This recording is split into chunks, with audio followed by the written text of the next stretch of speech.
Thanks, President. My question is to the Senator Cameron. My question is to the Attorney-General. Is it seriously government policy to introduce a mandatory data retention regime covering every man, woman and child in the country? And if so, when? Does the government have any idea what it will cost? And does the government expect the crime rate to fall as a result? The Attorney-General, Senator Brandis. Well, thank you, Senator Ludlam. As I said in my answer to the question from Senator Bushby, it is the government's intention to introduce a mandatory data retention regime. That was the decision in principle that the Prime Minister, the Foreign Minister and I announced on the 5th of August. It arises from the deliberations of the Joint Parliamentary Committee on Intelligence and Security during the course of the last Parliament, a report, I might point out to you, Senator Ludlam, which was unanimous and bipartisan. I should also point out that the nature of the mandatory data retention regime will not give the national security agencies any more powers than they currently have, nor will it require the telecommunications providers to do anything more than they currently do, but it will mandate the continuation of that practice.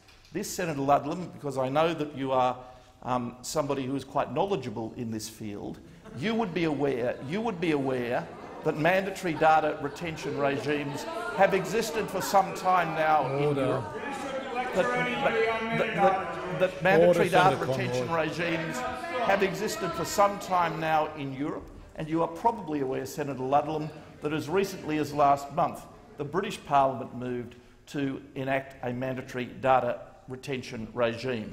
At the moment, ASIO and the national security agencies and the government are in communication with the telecommunications providers in the development of this proposal, and as I said in answer to Senator Bushby's question, it is the intention of the government to legislate in this regard later in this sittings. Lastly, you asked whether such a regime will have an impact on crime. Well, I can only refer you to the words of the Director-General of Security that it is absolutely crucial to the fight against terrorism. The time has expired. Senator Ludlam, a supplementary question. Yeah, thank you, President.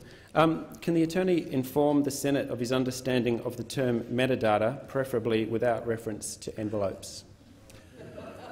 Minister. Well, yes, Senator Ludlam, I'm delighted to. I'm delighted to, Senator Ludlam. And though I might point out to you that, as my colleague, the Minister for Communications, Mr Turnbull, observed, this is a term that does not have a precise definition. It is a description rather than a definition. But the essential concept, Senator Ludlam, the essential concept, as I'm sure you're aware, is that metadata is information about a communication, not the content or substance of the communication. That is the core concept. The specific definition, which will be a statutory definition, the technical specifications will be included in the legislation, and you, Senator Ludlam, will be able to turn your mind to it when the bill is presented to the Parliament. Final supplementary, Senator Ludlam. Yes, thank you, Deputy.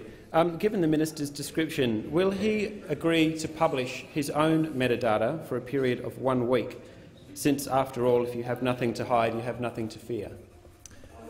Minister. Well, Senator Ludlam, if I may say so, I thought your principal question and your first supplementary question were quite serious questions which I attempted to treat seriously. And I'm disappointed, Senator Ludlam, because I know you take this area of policy seriously, that you would have concluded your question with such a flippant observation. I, like you, Senator Ludlam, will comply with my legal obligations.